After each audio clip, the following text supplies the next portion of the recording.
बिस्मिल्लाहिर्रहमानिर्रहीम, अस्सलाम वालेकुम। मैं हूं ईसा नकवी, मेरे साथ ये करामत मुगल साहब मौजूद हैं और आज 24 जुलाई है, जुमरात का दिन है। हम यहाँ रुके क्यों और ये जगह क्या है, यहाँ पर हो क्या रहा है। एक चीज़ है जिसकी वजह से हम रुके।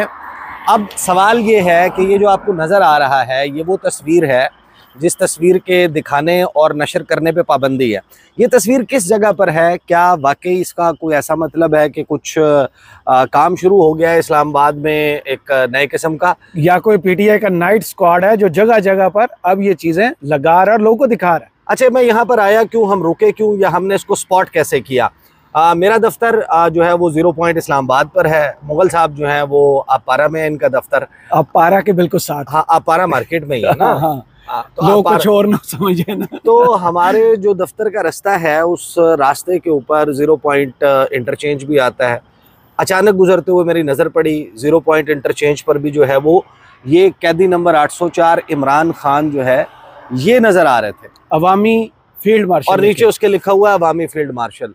अब जाहिर है कि ये कोई वन ऑफ चीज़ नज़र नहीं आती, क्योंकि ये खाली स्प्रे पेंट से किसी ने जो है वो नहीं बनाया हुआ, कुछ वॉल चॉकिंग नहीं की हुई, बल्कि बाकायदा लगता यह है कि लोहे के या एल्युमिनियम के या किसी और धात के कुछ ऐसे फ्रेम बनाए गए हैं कि जिनको यहाँ पर रख के अगर ऊपर स्प्रे से पेंट किया जाए तो पीछे जो है वो अक्स या तस्वीर जो है ये शबीह बनती है, वो बन जाती है। तो ये हमें नज़र आ रहा है। सबसे पहले तो करामत मुगल साहब जो है उनके पास सवाल बहुत है। उनके सवाल पे आने से पहले मैं सिर्फ हदूद अरबा बता दूं। ये आप देखें, ये बैक साइड के ऊपर ये है जनाब, वो पीछे जो है वो बड़ी इमारत नज़र आ रही है। नहीं, कन्वेंशन सेंटर से पीछे जो बड़ी इमारत नज़र आ रही है ये है 1 कॉन्स्टिट्यूशन एवेन्यू, उसके साथ है कन्वेंशन सेंटर। ये अकब में है जनाब सरीना होटल। सरीना होटल वही सरीना चौक, ये वो जगह है जिसको अक्सर जो है वो बल्कि हमेशा ब्लॉक कर दिया जाता है जब भी इस्लामाबाद की तरफ रेड जोन की एहतजाज हो रहा हो। डिप्लोमेटिक एनक्लेव की तरफ रेड जोन की एंट्री है। और ये जो अंडरपास है, ये newly built underpass, speed Mohsin Naqvi underpass. हाँ, ये स्पीड मोहसिन नकवी। अच्छा, ये वो वाला नहीं है तैयब बर्दवान स्पीड मोहसिन नकवी जो बार बार बैठ जाता है, वो जो बैठता है, ये वो दूसरे वाला है जिसने सबको बिठाया हुआ है। जो सबसे पहले यही बैठा था, इसकी एक साइड बैठी थी। अच्छा, एक साइड बैठी थी या नहीं, लेकिन ये वो अंडरपास है जिस अंडरपास की वजह से डिप्लोमेटिक एनक्लेव में और बहुत सारी एम्बेसीज में पानी खड़ा हुआ है। उन्होंने शिकायतें भी लगाई हैं चेयरमैन सीडीए की।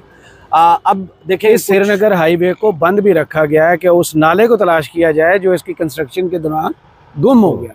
अच्छा, तो अब मामला ये है कि ये तस्वीर जहाँ लगी है, ये तस्वीर तो वैसे ही जो है वो दिखाने पे, चलाने पे, नशर करने पे पाबंदी है। लेकिन मोहसिन नकवी साहब के अंडरपास के ऊपर इस तस्वीर की हैरानी इस वजह से भी है कि ये इस्लामाबाद का, बल्कि पाकिस्तान का one of the highest secured zones में शामिल।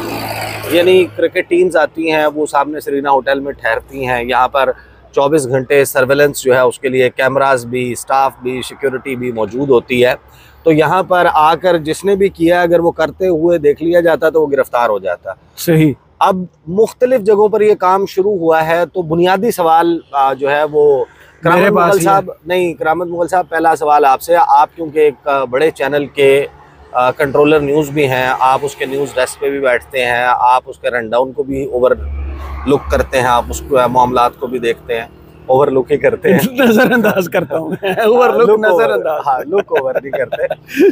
तो आपकी नज़र से कोई खबर गुजरी, कुछ प्लान अभी तक पीटीआई का सामने आया है या नहीं आया? और क्या ये जो एक्टिविटी है जगह जगह वॉल चॉकिंग की, या ये कैदी नंबर 804 अवामी फील्ड मार्शल, अगरचे ये मेरा ख्याल है हमारी वीडियो के बाद मिटाने की बड़ी लंबी ड्यूटी शुरू हो जाएगी सीडीए की, ढूंढो और ढूंढ के ऊपर पेंट बता दिया, लोकेशन बता दिया, खुद ही आ जाएगी। ढूंढ के नहीं, ये चूहे बिल्ली का खेल तो शुरू हो जाएगा। लेकिन क्या कोई रिपोर्ट्स आई हैं, कुछ इस किस्म की एक्टिविटी शुरू हो रही है? ऐसा बज़ाहिर कुछ भी नजर नहीं आ रहा, क्योंकि इमरान खान की 5 अगस्त की पीक पर ले जाने की जो कॉल थी उस पर पीटीआई ने अल्हम्दुलिल्लाह अभी तक तो कान बंद किए। अभी तक जो 9 मई के फैसले आना शुरू हुए हैं, लगता यही है कि पीटीआई उससे बैकफुट पर अभी चली गई है। आज रावलपिंडी एटीसी ने जो नाम जारी किए हैं उसमें आरफ अलवी साहब का नाम है, उसमें गंडापुर साहब का नाम है, उसमें बड़े हैवी किस्म के हमाद अजहर साहब का इवन नाम डाल दिया है कि इनको जल्द अज जल्द उनके वारंट गिरफ्तारी जारी हुए, इनको गिरफ्तार करें। क्योंकि मसला एक है कि वो 5 अगस्त की जो कॉल है उसमें जो क़यादत अभी बाहर है, जो सेनेट के टिकटों में अभी लड़ रही थी ना, जो अभी व्हाट्सएप ग्रुपों में भी लड़ रही है कि लीगल टीम से इसको निकालना है, इसको निकालना है, अभी ये हो रहा है। बाकायदा कोई भी प्लान सामने नहीं आया सिवाय एक स्टेटमेंट के जो शौकत बसरा साहब की तरफ से आई थी, और बड़ी हैरान कुन कि हम पूरे पाकिस्तान को बंद करने जा रहे हैं। सलमान अकबर राजा साहब तो ये कह रहे हैं कि हमारी प्लानिंग चल रही है, इस पर बहुत सी चीज़ें हम लेके आएंगे, सरप्राइज़ होगा। साहबजादा हामिद रजा साहब ने भी यही कहा, लेकिन बाकायदा तौर पे मीडिया में कोई ऐसी खबर अभी तक जारी नहीं की कि 5 अगस्त तक कौन से ऐसे स्टेप्स हैं जो पीक पर लेके जाएंगे इस एहतजाज को।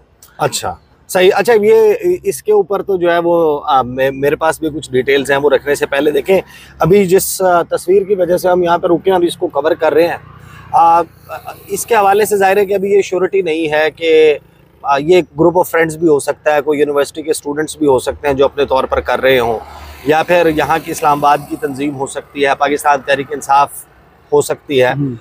होने को तो इनमें से ज़ाहिर है कि कोई भी हो सकता है, लेकिन प्लान नहीं दिया गया। मेरे पास रऊफ़ हसन साहब थे शो में, मैंने उनसे यही पूछा कि आपकी तरफ से तहरीक इंसाफ पीक पर ले जाने की बात की गई है, तो आप लोगों की तरफ से कोई प्लान सामने नहीं आया। तो उन्होंने तो ये कहा कि हमने ये डिसाइड किया है कि हम इस प्लान को बहुत सीक्रेट रखेंगे। सही, क्या सीक्रेट? बंद कमरों में एहतजाज करना है, मीडिया के सामने। कमरे के अंदर पहले तो वैसे होता था कि छतों पर लाइटें जलाएंगे, मोबाइल की लाइट ऑन करेंगे, झंडा लगाएंगे, इस तरह की बातें हमने सीरियस नोट पर इनसे सुनी है। तो अब कमरे में मेरे ख्याल में एक लाइट ऑन करेंगे, ये एहतजाज हो गया, फिर बंद कर देंगे।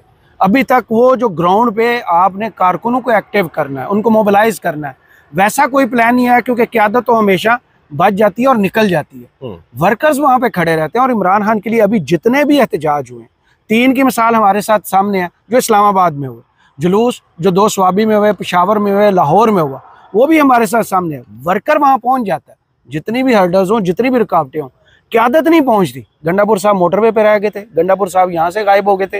ये जो रऊफ़ हसन साहब कह रहे हैं, रऊफ़ हसन साहब आज तक किसी एहतजाज में, ये सलमान अकबर राजा साहब हैं, खुद से शरीक तक नहीं। ज्यादा बड़ा सवाल ये है ना कि जिसको आप क़यादत कह रहे हैं उसको पाकिस्तान तहरीक इंसाफ खुद से क़यादत कहती भी है या नहीं कहती, वो तो खुद नहीं समझते ना, उनको कोई ये क़यादत है। ज्यादातर का जो हवाले से कॉम्प्रोमाइज के आप देखें, तहरीक इंसाफ में वाज़े तौर पर 2 स्कूल ऑफ थॉट हैं। मैं ऑप्टिक्स के हवाले से बात कर रहा हूँ, मैं किसी के दिल में क्या है या डिवीजन के हवाले से I don't have judgements to pass के फला कॉम्प्रोमाइज्ड है, फला ये, दैट्स तहरीक इंसाफ का इंटरनल इशू। लेकिन 2 वाज़े स्कूल ऑफ थॉट्स हैं।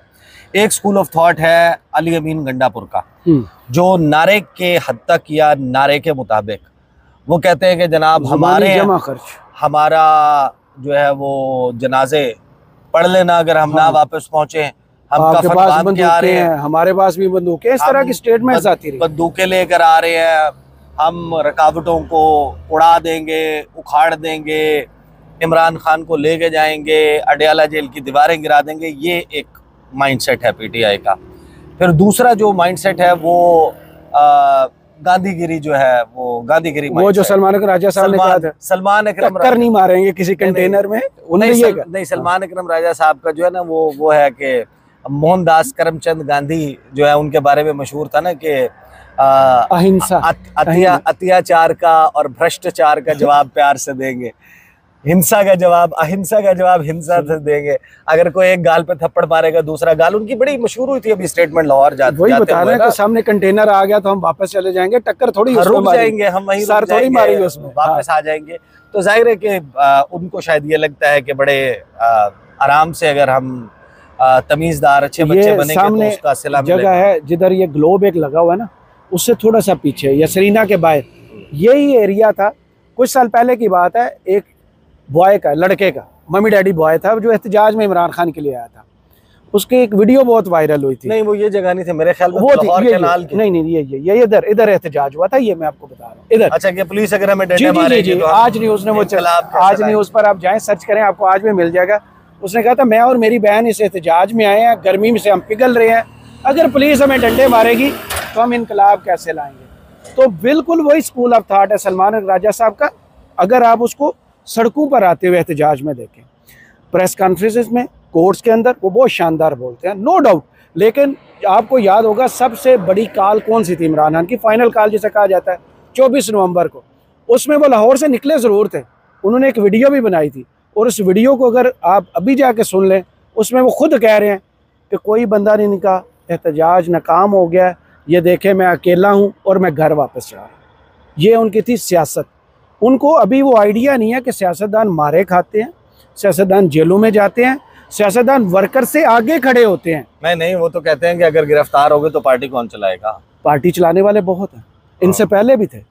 सही। अच्छा, बहरहाल पाकिस्तान तहरीक इंसाफ ने इमरान खान साहब ने जो 5 अगस्त के हवाले से तहरीक को पीक पर ले जाने का मैसेज किया और उसके बाद उन्होंने कहा कि इसको सब रीट्वीट करें मेरे इस पैगाम को जी, तो सलमान अकरम राजा साहब ने बड़े ही मुश्किल से उसको रीट्वीट किया था after some people raised this issue in their programs, और उनसे प्रेस क्लब में गालिबन जो है वो सहाफ़ियों ने सवालात किए, उसके बाद उन्होंने सवाल नहीं फंसा लिया था उन्हें। हाँ, लेकिन जो चेयरमैन है पार्टी के, उन्होंने नहीं किया। बैरिस्टर गौहर साहब, उन्होंने रीट्वीट नहीं किया इमरान खान को। वो एडिशनल सेक्रेटरी जनरल साहब हैं, उन्होंने रीट्वीट नहीं किया। तो बहुत सारे लोग हैं, मेरे ख्याल, बहुत सारे नहीं, टोटल 24 लोग हैं जो मेन कोर कमेटी के हैं जिन्होंने ट्वीट नहीं किया। हाँ, उसके अलावा भी तो एक तो ये जाहिर है कि मामला है कि अगर पार्टी की लीडरशिप जो बाहर है जेल से मौजूद, अच्छा कुछ केसेस ऐसे हैं, मैंने पूछा भी इसके ऊपर ना, वो अपने केसेस के जो फैसलों के मुंतजर है ना अगले 8 से 10 दिन में, 5 उन्होंने कोर कमेटी में ये कहा है, ये बताया है कि आप हमारे लिए हुक्म करें। हमें हमारे लॉयर्स की तरफ से ये कहा गया है कि जब तक ये डिसीजन नहीं आता तो आप ज़रा मुंह बंद रखें, थोड़ी देर के लिए वो कर लें, क्योंकि आपका दिया हुआ कोई, मैं तो आपको खबर रिपोर्ट कर रहा हूँ ना कि अगर आप कुछ बोलेंगे, कोई आपके हवाले से बयान चलेगा, जिस तरह मेरा ख्याल है कि वो उमर अयूब साहब ने गालिबन एक ट्वीट किया या बयान दिया कि फैसला जो है वो बूटा हवलदार लिख रहा है जी, और उसके बाद उन पर पाबंदी लगी, वो हरीपुर से निकल के इस्लामाबाद नहीं आ सकते, ये भी खबर जी। तो वो आपको पता है कि वो उनके बयान की वजह से ही हुआ था जी। तो कुछ लोगों ने तो जिनके केसेस के फैसले आने हैं, जिनमें ऑब्वियसली बैरिस्टर गौहर शामिल नहीं है, जिसमें ऑब्वियसली गालिबन फिरदौस शमीम नकवी ने भी अभी तक नहीं किया, वो भी शामिल नहीं है, और भी बहुत से लोग शामिल नहीं, लेकिन कुछ लोग ऐसे हैं जिन्होंने कोर कमेटी से ही राय मांगी कि आप हुक्म करें, तो उन्हें ये कहा गया कि ठीक है, आप अपने वकला का जो मशवरा है उस पर उस वक्त तक अमल करें जब तक आपके फैसले नहीं आ जाते। तो जब फैसले आ जाते हैं तो आपकी तो वैसे ही टीम्स ने हैंडल करना है, तो फिर वो टीम्स ने हैंडल करने की आपने बात की, ज़हन में सवाल आ गया। सबसे ज़्यादा बहस इस वक्त हो रही है नायब कप्तान के हवाले से। कोट लखपत जेल से जो फैसला आया उसमें तो काफ़ी सारे सुकम मौजूद हैं, उसमें बाद में बात कर लेंगे, लेकिन उनकी बरीयत अभी नहीं होगी। 7 से 8 मुकदमात उन पे हैं। उसके बाद आज बैरिस्टर अली जफ़र साहब ने बताया कि वो बहुत जल्द रिहा हो रहे हैं। कल उनकी बरीयत हुई है, आज उन्हें यह तवक्को है कि बहुत जल्द वो रिहा हो रहे हैं और इस एहतजाज को आके वो लीड करेंगे। हालांकि इमरान खान का बयान तो ये है कि मैं जेल से इसे लीड करूँगा, और गंडापुर साहब, उमर अयूब साहब, ये जितनी लाड बायर है, ये एहतजाज को पीक पर लेके जाएगी। क्या देख रहे हैं कि हो जाएगा, शाह महमूद कुरैशी साहब आ भी जाएंगे और लोग उनके पीछे खड़े भी होंगे। सोचें वो क्या मंजर हो कि 3 अगस्त को, यानी कि तहरीक को पीक पर ले जाने से 2 दिन पहले शाह महमूद कुरैशी को रिहा कर दें और शाह महमूद कुरैशी इजलास बुला लें और कहें कि आए जरा बैठे, मुझे भी बताएं, मैं नाइब कप्तान हूँ। अच्छा, शाह महमूद कुरैशी पे बात करने से पहले मैं एक इंटरेस्टिंग फैक्ट जो है ना, वो मोहसिन नकवी साहब, मुझे अकेला छोड़ के जा आए साथ आए ना यार, आप फॉलो करें ना। अच्छा, तो ये मोहसिन नकवी साहब का जो ब्रिज है ना और जो अंडरपास है, माशाल्लाह पाकिस्तान में सड़कें आपको पता है कैसी होती हैं। आप गाड़ी पे जा रहे हो, बड़े जो है वो गाड़ी को झटके लगते हैं, नहीं जंप लगते हैं, लेकिन ये जो नए अंडरपास बने हैं इनकी एक क्वालिटी ये भी है कि पैदल चलते हुए भी जंप लगते हैं।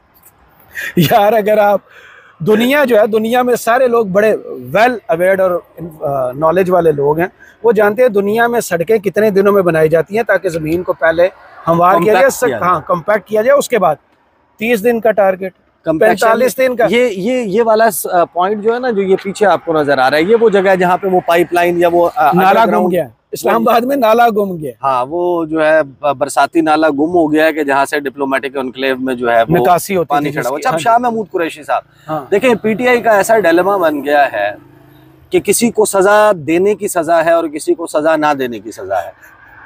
मैं आपको फ्रैंकली बता रहा हूँ, आप ये मुझे देखें किस इस बात का कब अंदाज़ा हुआ। एक वकील हैं जो अक्सर व बेशतर जो है वो जेल में मौजूद होते हैं, इमरान खान साहब के मुकदमात को बड़ा करीब से देखते हैं। तो ये कुछ वक्त पहले की बात है, खैर ये मैं पहले कर भी चुका हूँ। तो उन्होंने मुझे कहा, मैंने वो जिस दिन इमरान खान से मुलाकात का दिन था, वकला की मुलाकात का दिन था, तो उनका फ़ोन आया, उन्होंने कहा आप किधर है? मैंने कहा मैं दफ्तर हूँ। कहते हैं अच्छा मैं आ रहा हूँ आपके पास ना। तो वो आ गए। मैंने उनसे पूछा कि आप गए नहीं आज अडियाला जेल? उन्होंने कहा यार अगर मैं गया अडियाला जेल ना, मुझे डर गया कि मुझे इमरान खान से मिलने ना भेज दें। मिलने ना भेज दें? हाँ। मैंने कहा डर क्यों है? कहते यार अगर मुझे मिलने भेज दिया तो पीटीआई के तमाम सोशल मीडिया और लोग कहेंगे कि ये कॉम्प्रोमाइज्ड है, इसको मिलने भेज दिया।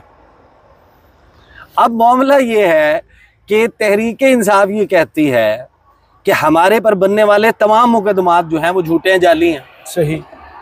और उनके मुताबिक जो झूठे और जाली मुकदमात हैं उनमें से किसी शख्स को अगर बरी कर दिया जाता है तो वो कहते हैं कि ये कॉम्प्रोमाइज्ड। नहीं, इन पर अब सवालात जो हैं वो उठने तो नहीं चाहिए। मैंने कुछ देर पहले ही वीडियो इस पर की और उसमें बैरिस्टर अली जफ़र साहब ने जो इंदिया दिया ना, उसमें मुझे तो यही पॉलिटिक्स की जितनी समझ है यही नज़र आ रहा है कि माइनस इमरान खान फार्मूला जो है ना वो अब नुमायाँ हो रहा है। इमरान खान बार बार कह रहे हैं इसको पीक पे लेके जाना है, मैं जेल से लीड करूँगा। ये सारे बयानात आपने इनके मुँह से भी सुने लीडरान से। अब वो बयान पहला आ गया कि इसको शाह महमूद कुरैशी साहब रिहा होके लीड करेंगे। ये मेरे लिए बड़ी अचंभे की बात थी। आप बेहतर पॉलिटिक्स को समझ। मेरा ख्याल ये है कि जिन लोगों ने इतना वक्त जेल में गुजारा है, कोई शख्स बाहर अपने अंदाजे की बुनियाद पे अगर ये कहता है कि मुझे ये लगता है, मेरा दिल नहीं मानता, तो ये ज्यादती है। सही। मतलब अगर तो आपके पास इंफॉर्मेशन है, मेरे पास ऐसी कोई इंफॉर्मेशन जी कि शाह महमूद कुरैशी जो है वो कॉम्प्रोमाइज है, तो why would I say that?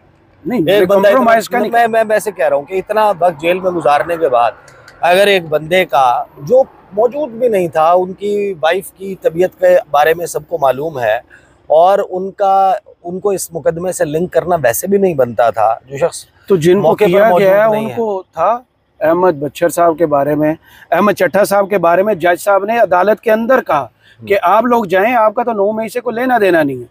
फिर बलाल साहब को, इन दोनों को सजाएं हुई हैं, फैसले के अंदर लिखा हुआ है। नहीं देखिए, असल में तो मामला ये है कि अगर इन सब को सजाएं हो रही हैं 9 मई में, जो मौके पे मौजूद नहीं थे, तो उनको सजाएं हो रही हैं साजिश के मामले पे।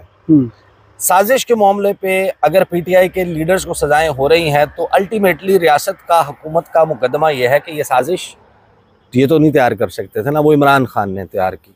इसमें जो कल प्रेस कॉन्फ्रेंस की है बाबर अवान साहब और सारी पीटीआई क़यादत ने, उन्होंने साजिश की तारीफ और सुप्रीम कोर्ट के एक फैसले का हवाला दिया कि जुल्फ़िकार अली भुट्टो केस के अंदर ये उन्होंने मामला उठाया था कि ये साजिश पर सज़ा कैसे हो सकती है।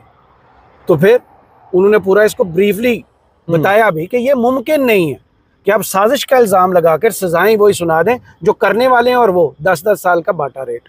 नहीं, जाहिर है कि वो तो सवालात मौजूद हैं। पैराग्राफ नंबर 40 जो सरगोदा एटीसी की जजमेंट का है, 100 सफ़ात की जजमेंट है, इसमें जो पैराग्राफ नंबर 40 है उसमें जो कहा गया है, अब अनफॉर्चुनेटली कानून जो है वो इसी तरीके से उसको डिस्क्राइब करता है। लेकिन ये हैरान कुन है कि कानून हमारे यहाँ आज भी ये राइज है कि अगर एक मॉब जाता है, एक ग्रुप एक जगह पर मौजूद होता है, उसमें जो एक्ट परफॉर्म करने वाला है उसकी भी वही सज़ा है जो दूर खड़े होकर देखने वाले की सज़ा है। उसमें तो मीडिया वालों के को रगड़ा लगा दिया था, वो कवर क्यों कर रहे हैं? हाँ, तो वो ये दो मिसालें ऐसी साजिश पर सजाएं हैं, जुल्फ़िकार अली भुट्टो, और मामला कहीं और चला जाएगा। हमने ये तो जाहिर है कि सेपरेटली अब यहाँ पर कब तक खड़े रहेंगे, थोड़ी दूर जो है वो चाय भी पीनी है आपसे और हमने उसके ऊपर भी बात करनी है। अलबत्ता देखें, शाह महमूद कुरैशी का जहाँ तक मामला है, उनको रिहा होना चाहिए, बिल्कुल होना चाहिए, उसमें दूसरी राय नहीं है। पाकिस्तान में इस्तेहकाम के लिए, अमन के लिए कोई रास्ता, अलबत्ता शाह महमूद कुरैशी की अगर रिहाई होती है तो अंदाजे ही हैं लोगों के पास। अगर किसी के पास इंफॉर्मेशन है तो आके सीना ठोक के गए कि मैं मालूमात की बुनियाद पे बता रहा हूँ। सही। उनका कुछ दिन पहले भी जो बयान आया कि ये ब्रेक थ्रू हुआ है, इस वजह से हुआ है, इस बुनियाद पे हुआ है और आगे ये होगा।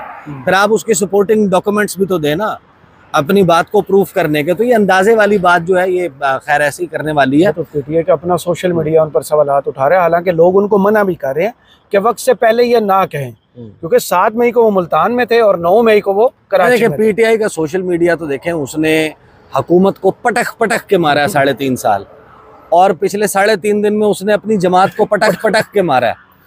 तो वो तो अब जाहिर है कि ऑब्वियसली एक चीज़ है, एक फिनोमेना है जिसको हम देख रहे हैं। अलबत्ता 5 अगस्त का एहतजाज मेरा तो ख्याल है कि अभी तक एक डिवाइडेड ओपिनियन है। मेजॉरिटी लोग पाकिस्तान तहरीक इंसाफ के, मैं वो बता रहा हूँ जिन्होंने लीड करना है, मेजॉरिटी उनमें से जिनसे मेरी बात हुई है, and trust me I have spoken with more than a dozen people, 1 दर्जन से ज़ायद, उसकी ओवरवेलमिंग मेजॉरिटी, यानी ओवरवेलमिंग मेजॉरिटी का नंबर है, का मतलब है 8 से ज़ायद जी, का ये कहना है कि तो इसीलिए तो 90 दिन का प्लान है। अलबत्ता जब आप ये देखते हैं, ये जो हम जिसको देख के रुके हैं, तो और साथ में ये स्टेटमेंट देखते हैं कि हमने ये डिसाइड किया कि हमने इसको सीक्रेट रखना है, तो भाई हो सकता है कुछ ऐसा हो जिसके बारे में अभी किसी को ना पता हो। सही। तो यही मामला है जनाब। इसके बाद करामत मुगल साहब से किसी कोयटा पे बैठ के जनाब चाय पियेंगे। जाहिर है कि ये इनका खर्चा भी ज़्यादा नहीं करवाना, तो कोयटा की चाय जो है वो पियेंगे, और वहाँ से फिर जो इस वक्त अमेरिका यात्रा चल रही है उस पर और दीगर कुछ मामलात हैं उस पर बात करेंगे। अब तक के लिए इतना ही, इजाज़त दीजिए।